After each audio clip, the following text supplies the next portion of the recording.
guys, how we doing? Okay, so I thought I would address a couple of things that come up in topics in this video. One of them is cleaning the air filter, which I suppose most people think is easy, but I thought I'd check it out because I want to understand the correct way of doing it. And the other thing was battery charging and charge.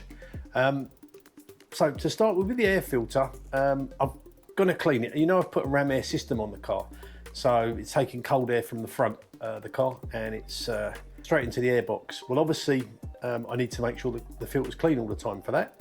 So I'm going to take the filter off today. I'm going to give it a good clean. I've looked on the Airaid website to see the best way to clean it, and I'm going to follow their instructions to clean the filter. It's a non-oiled filter. So let's do that first, and then I'll move on to the battery charger.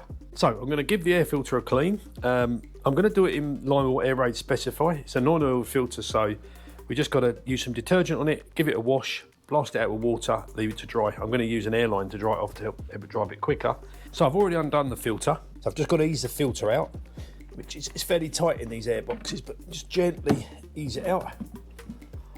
And you can see there the discoloration here where the ram air has been hitting this part of the filter, which is fine. I mean, you've got plenty of surface area there. So we're going to give this a clean. It's lost its blue colour a little bit. I don't know why that is, but anyway, maybe it will come back when I wash it. So Airaid recommend just to bang it out and then spray it with detergent, soak it well, blast it out from the inside with water and let it dry. So that's what we're going to do. Go all over it. This is just a general detergent used for cleaning dishes, but that's a good degreaser. So what I'm going to do is I'm going to spray it on the inside as well, and let it thoroughly soak in. Okay, so that's been sitting for about 5 minutes or so, and with the detergent on it. So let's go and give it a blast off with water and see how that comes out. Right, let's blast it from the inside out, which is what they recommend, and see how that goes.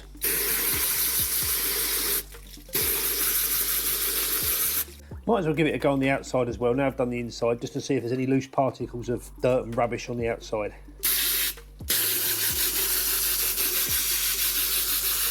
So while the air filter's drying off now, I've just washed all that. I just wanted to show you what I've done with the battery here. So I've heard of a lot of forums. There's varying reports of people with like 4 or 5 days battery left in the garage to like 10 days. And then the battery's flat. I've actually experienced this myself. This battery on this car, if I leave it parked in the garage with no alarm on, it lasts about 5 days, 6 days, and it's completely flat. I've asked Ford and they said it's normal. So I have to take their word for it. They made the car and that's what they're telling me. So what I've done to make it easier, because there's a cover that goes on here.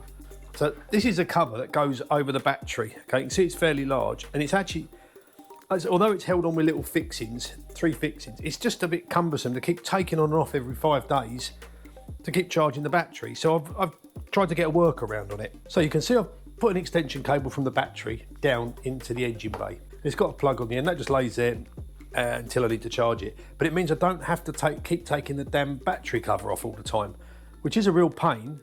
I don't know, there might be an actual workaround for it, but I fitted this on and it's fantastic. So the charger I've used is a C-Tech CS1, and it's an intelligent charger, and you can either use it for maintenance, it's for boost charge, everything. You just plug it in. I've actually made this up for me to make it easier to charge it rather than bits all over in the engine bay, but the 2 terminals in don't have a positive and negative. You just connect them up to whichever side you want, and they're intelligent and they work out what side they're connected to and they charge. I've actually connected them to these posts here, and the posts then go on to this extension cable, which pushes into the battery extension. Makes it really easy. It's literally just, I don't know if you can see that, then it just pushes in. I don't have to take anything off.